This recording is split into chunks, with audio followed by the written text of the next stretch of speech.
இயேசுவின் நாமத்தில் உங்களை வாழ்த்துகிறேன். இந்த இடம் பார்த்தீங்களா, இயேசு கிறிஸ்துவுடைய கல்லறை இருவுள்ளதா இருக்கிறது. கொல்கதா மலை, அது பக்கத்தில் ஒரு தோட்டம், அந்த தோட்டத்து கல்லறை. இந்த இடத்துல தான் இயேசு உயிரோடு கூட எழுந்தார். இப்போ இதுதான் வாசல். இது வழியே உள்ள போயிட்டா அங்கே அழகான ஒரு தோட்டம் இருக்கிறது. இயேசு உயிர்த்தெழுந்த இடம் திறக்கப்பட்ட அவருடைய கல்லறை இருக்கிறது. அவர் இங்கே இல்லை, அவர் உயிர்த்தெழுந்தார் என்று எழுதி வச்சிருப்பாங்க. இந்த கல்லறையில் நீங்கள் பார்த்தீங்கன்னா யாரும் மலர் வளை வைப்பதில்லை, மெழுகுவத்தி பொருத்துவதில்லை, பூ போடுவதில்லை, எதையுமே செய்வதில்லை. ஏனென்றால் இயேசு இல்லை, அவர் உயிர்த்தெழுந்து விட்டார். செத்து போன ஆள் அடக்கம் பண்ணா அந்த கல்லறையில் போய் மலரை வளை வைப்பாங்க, மெழுகுவத்தி பொருத்துவாங்க, பூ போடுவாங்க. அவங்க செத்து போயிட்டாங்க, முடிந்ததுன்னு அர்த்தம். ஆனால் இயேசுடைய கல்லறையில் இதை பார்க்க முடியாது. ஏனென்றால் அவர் மரணத்தை ஜெயித்த உயிரோடு கூட எழுந்தார். சரி, இன்றைக்கு ஆண்டவர் எனக்கு என்ன சொல்லுகிறான்னு கேட்குறீங்களா?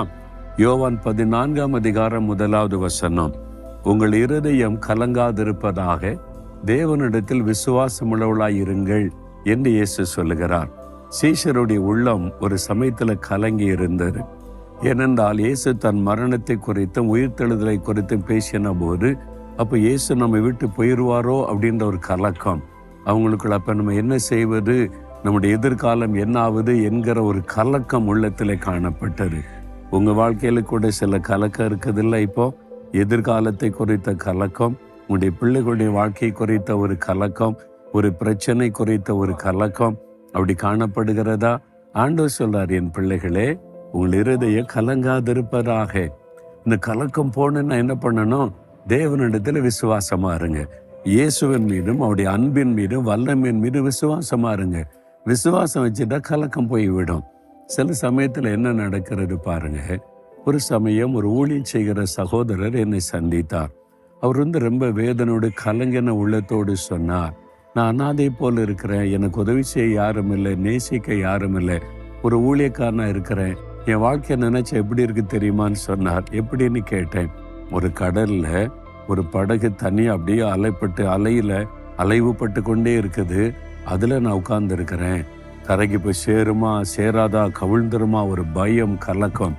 அப்படிதான் என் வாழ்க்கை இருக்கிறது என்பதாய் கலங்கின உள்ளத்தோடு சொன்னார். அவருக்கு நான் என்ன சொல்லுவது என்று அமைதியா ஜெபித்த போது ஆவியானவர் ஒரு ஆலோசனை கொடுத்தார். நான் சொன்னேன், பிரதர், அந்த படகுல நீங்க கவனித்து பாருங்க.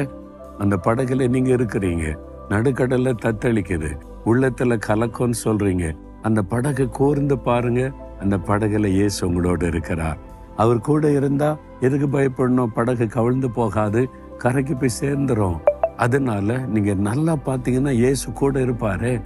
ஆமா, அப்ப இயேசு என் கூட தானே இருக்கிறாரு, பிறகு எதுக்கு கலங்கணும்? அதான் விசுவாசம். எத்தனை போராட்டம் கலக்க வந்தாலும் இயேசு என் கூட இருக்கிறார். அந்த விசுவாசம் இருந்தா பயம், கலக்கம் தன்னாலே விளைகிறோம். அந்த ஊழியக்காரர் பாருங்க, ரொம்ப சந்தோஷமான சரியான ஒரு வார்த்தையை சொல்லி என்னை பலப்படுத்தினு என்னை துதித்து கொண்டே போனார். இன்னைக்கு இயேசு சொல்றார், என் மகனே, மகளே, உன் வாழ்க்கை படகுல நான் கூட இருக்கிறேன். அது எப்படி கவிழ்ந்து போகும், அது எப்படி தடைப்பட்டு நிற்கும், கடைசி வரை கொண்டு போய் சேர்ப்பேன்னு சொல்றார். விசுவாசத்தோட சொல்லுங்க, ஆண்டவரே, இயேசுவே, நீர் என் கூடவே இருக்கிறீங்க, நான் விசுவாசிக்கிறேன், என்னை கலங்க மாட்டேன், பயப்பட மாட்டேன். என்னோடு இருக்கிற இயேசு கிறிஸ்துவுக்கு ஸ்தோத்திரம், ஸ்தோத்திரம். இயேசுவின் நாமத்தில் ஆமேன்.